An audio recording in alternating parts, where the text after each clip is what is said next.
Your record. Correct. Okay.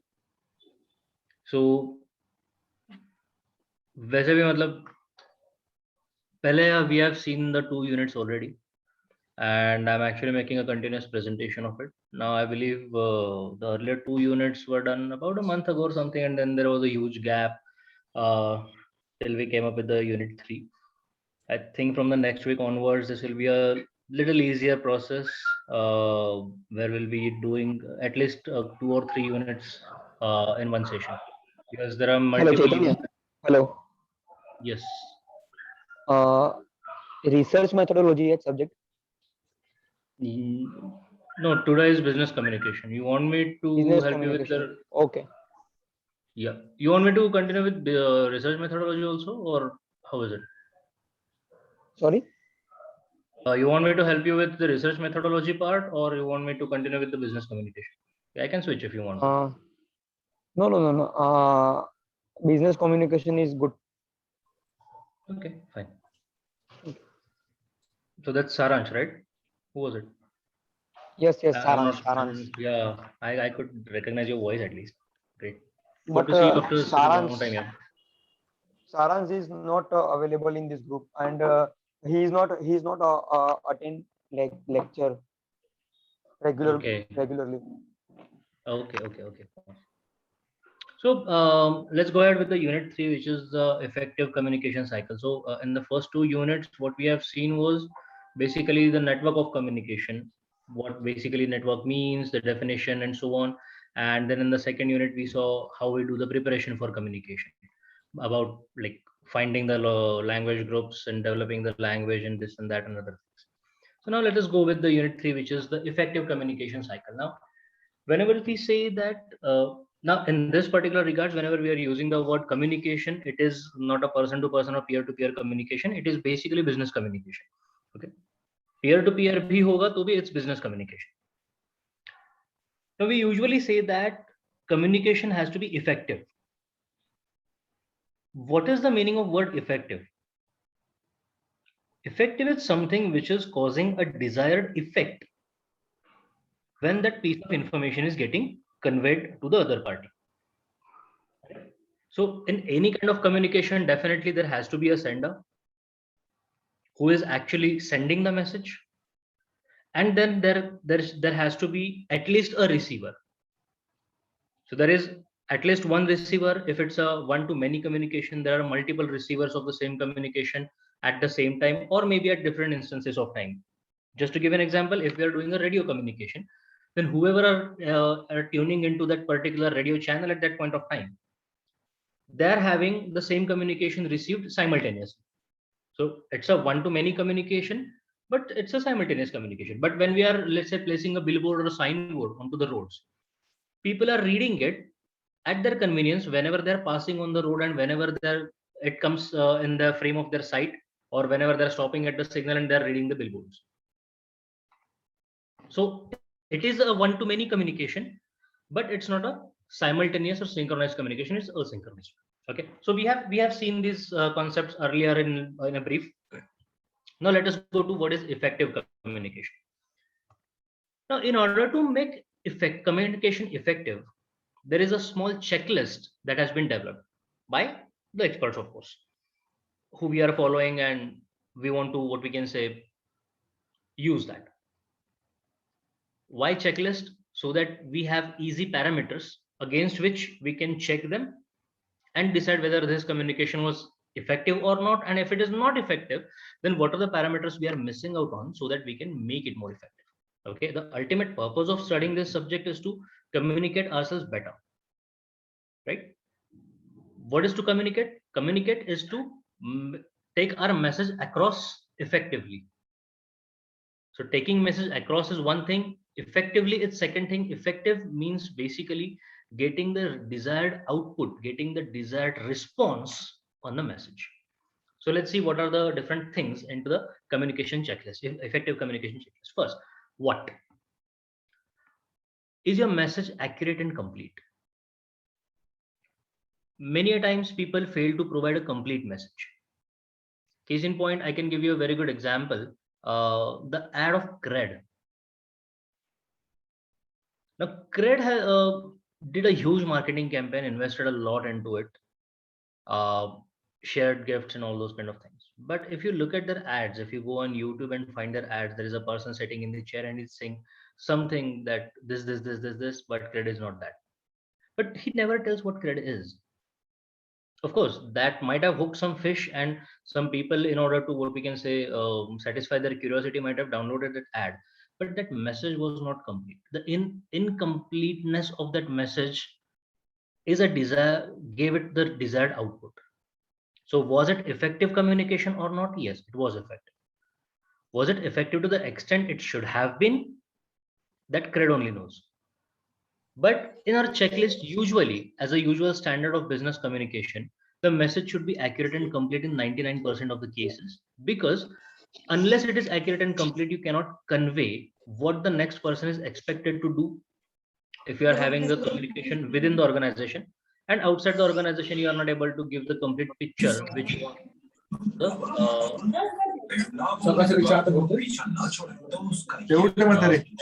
if there are no queries, can you please mute yourselves?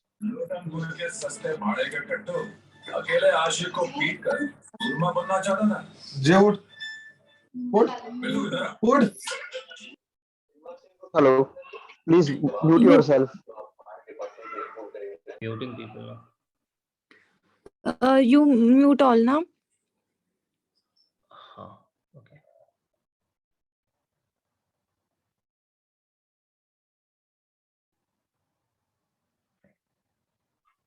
Hello Chaitanya, Yes, darling.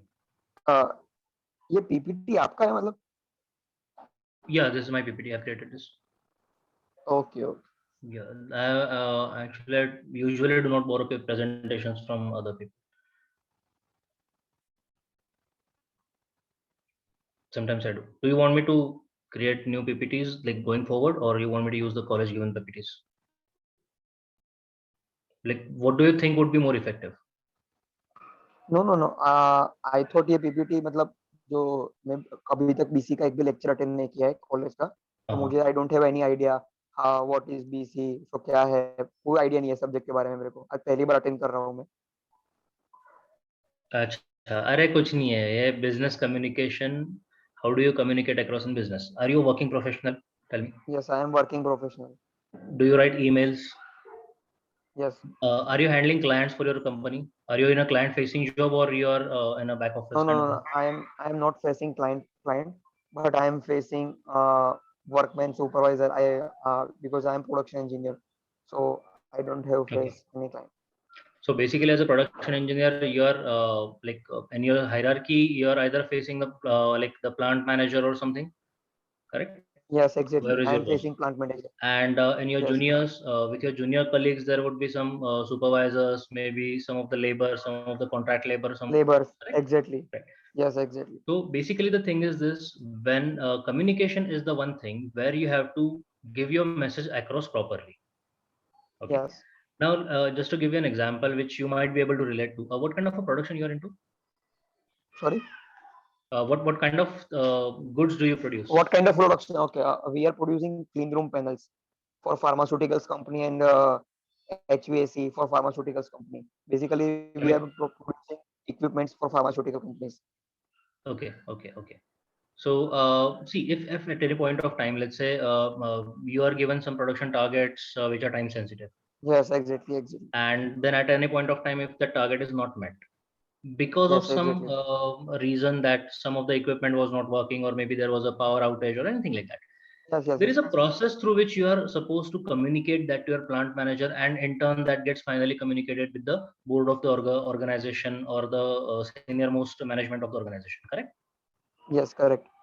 Now, if you fail to communicate that, if you just tell them ki production didn't happen, now Yes. you just tell them that the production did not happen, then they would come back to you as to why it didn't happen, correct? Yes, exactly. Then you Yes, tell them correct. ki okay, the power was down. They would then come back again and ask you, power down is okay, but didn't you have any secondary things or secondary arrangements for it? You would say no, we had, but then the budget was cut off. What happens is this message keeps on lingering. Correct? Yeah. There is a continuous to and fro, and at a point of time, they get angry with you because you are not giving them complete information, and you get angry with them because they're continuously asking you the questions. So it hurts your sentiments, their sentiments, and completely disturbs the relation between you. Yes, yes. This is where the business communication comes in picture. It has to be structured. It has to give them a complete message and a complete update when you're talking within the organization. Okay. Now, this has multiple facets when you're talking to customers, when you're talking to your vendors, when you're doing some procurement, when you're doing some Yes. selling, when there is account management and so on. So Yes, business yes. communication, multifacets, and it's a role specialized thing. Okay. We Okay. are studying the basics of it. Okay. I'll share this presentation with you. You can go through like first few slides, which cover the first two units of the topic. This is the third unit that we are going to do. Okay. Okay. Thank you. Now, with the effective communication checklist, basically, we have to check what, who, why, how, where, and when. Hey, what should I do about this now? Free meeting will end in 10 minutes. Poonam? आप ये 10 minute को जितना होता है उतना करो, फिर से उसको रिजॉइन करना पड़ता है दिस लिंक को, ये जो है अभी। Okay okay okay. तो सबको करना पड़ेगा। हाँ, सेम लिंक को। You know, this is where the communication becomes time sensitive. Okay, so what basically tells you, is your message clear and concise? It has to give the information clearly to the person who is receiving it. Now, when we say clear, when we say concise, when we say accurate, when we say complete, this is not about from the sender's end, it is from the receiver's end. You remember in our previous topics, we discussed something about sympathy and empathy. So sympathy is not something that we do in the business, but empathy is something that we cannot do without in the business. Empathy is something that putting ourselves into that person's shoes and guess what they might think about it or feel about it. Unless we know that, the communication is not clear, it is not concise, it is not accurate. Okay, so we have to think through the perspective of the receiver to create an effective communication. Is your message well constructed? Is there a formatting to it? If you read our online resources, which this DYPU has provided us, there are no paragraphs, there are no bullet points. It's just single paragraph that goes on, goes on, goes on, goes on. And it becomes too tedious and boring at point to read. And that is why I create my own PPTs. Now you can see there are pointers, there are highlights. It is a structured message. In our school days, when we are writing a formal letter against when we are writing an informal letter, when we are writing a letter to our school principal, and when we are writing a letter to our cousin, there were different structures, there are different salutations, there are different endings to it, right? This creates a message structuring, and a message structuring is very important when you are actually talking to the people in various classes of hierarchy. It becomes even more sensitive when you are talking to your customers. Okay, so basically the structuring of message also defines the authority, or in a what we can say non-verbal manner, it gives them an idea about what is the type of respect that you're paying to them. Okay, so that is why message structuring is very important. We know that communication happens through words, and there is a non-verbal communication also. But when we are sending a written message to something, it has to be a well-structured message. Similarly, a well-structured video is required, a well-structured audio is required. If it is not well-structured, it becomes difficult for the receiver to understand that particular thing. And then, is your message necessary? This is the biggest question. Is your message necessary? Okay, we'll come to this in the forthcoming slides. Who are you communicating with? Is it the right person? You want to sell computers to one of the software companies in India. Okay, let's say it's a huge order. You want to sell, let's say, 500 or 1,000 computers to Wipro or maybe to Birlasoft, and you are communicating with their admin. Is it worth communication? Are they going to make that kind of a decision? You want to get a loan from a bank, and then you are not talking to the manager of the branch, but you are talking to you are writing the letters to the MD or CEO of the bank. Is that an effective communication? No, it is not. finding the right audience is very important. Currently, you are my audience. You are a qualified group of audience. I cannot deliver this lecture to 10th class students or 12th class students, or for that matter, the people who are interested in studying research methodology right now. You are the right people because you are in the same class for which this communication is intended to, and want to study the same subject, meaning your inclination is all the same. Are you including all the right people is the next question. What is all the right people? Sometimes in organization, when it comes to decision making, it's not a single person's job. That is why it's called an organization, right? That is why it's called management. And from the 4 M's of management, we know there are main, machine, money, and what is the 4th M of management? Who can tell me? Pardon? Manpower. Yeah, that comes in Material, main. material. Material. Manpower, man, machine, material. Money. So these are the 4 M's of management. So men is the first thing. Organization is a group activity. So sometimes in a particular loop of communication, in that particular communication, you should not involve only one person, but a group of people. To give you an example, let's say if you are going to sell, okay, why I'm coming to the sales examples is because then there are multiple stakeholders that usually get involved into it. Or let's say if you're having an internal discussion with your team that you want to develop such and such software, okay, which will help client with some or the other things. Automatically, the software development team would come into picture. Now, because they're coming into picture, you have to pay their salaries, you have to give them everything. So there is a budget allocation. So automatically, your finance team comes in picture. Now, for this budget, you need an approval. So your MD or the CEO of the company comes in picture. So the executive department comes in picture.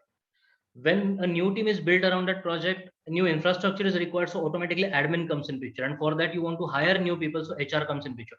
Automatically, all these departments and their department heads come in picture when you want to start an organization-wide new project altogether. Correct? If you keep on talking only to the MD of the organization, it's not going to happen. You have to talk to the HR, you have to talk to the admin, you have to talk to the finance guy, you have to talk to everyone. And you have to keep everyone in the loop and synchronize the entire activity as a project manager. Then only the project will be successful, because the communication between all of the stakeholders was concise, clear, and it was accurate, well structured, and necessary. Okay, can you relate, guys? Now I'm jumping between the boxes. Are you including only the right people, or are you also including irrelevant people?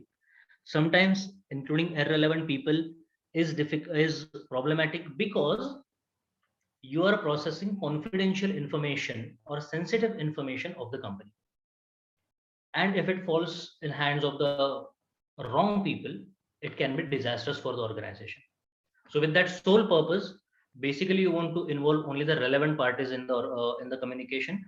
It is also, in technological terms, it is also called as access on a need to know kind of a basis. Okay, access on a need to know kind of a basis of the information. That is why we have so many access controls in the organization. Also, all of us are working professionals. You know that if you are working in some other department, you do not have access to the financial data. You do not have access to the personal data of the employees of your organization, right? You don't know what their salaries are. But if the HR is communicating with me about my salary, and if they are looping in anyone, even my boss, who is not supposed to know my salary, then that becomes a problem. So in the communication, we just like we have to focus the right people, we also have to keep in mind that we are not involving the irrelevant parties in the communication. Okay. The next part is why. Are you clear on why what you're trying to accomplish? Unless there is a goal, there cannot be a communication. And there are 3 top reasons why we communicate in workspace. First is exchanging information. Exchanging information, though, is one of the primary purposes, it is not the only purpose of communication. It should never be the only purpose of communication. There are a lot of emails that are sent across with a tag that's called FYI, for your information, for your information. Usually we forward those kind of emails to our seniors so that they can have a visibility into it. But then also the purpose behind that is not just to communicate the information to them, but to keep them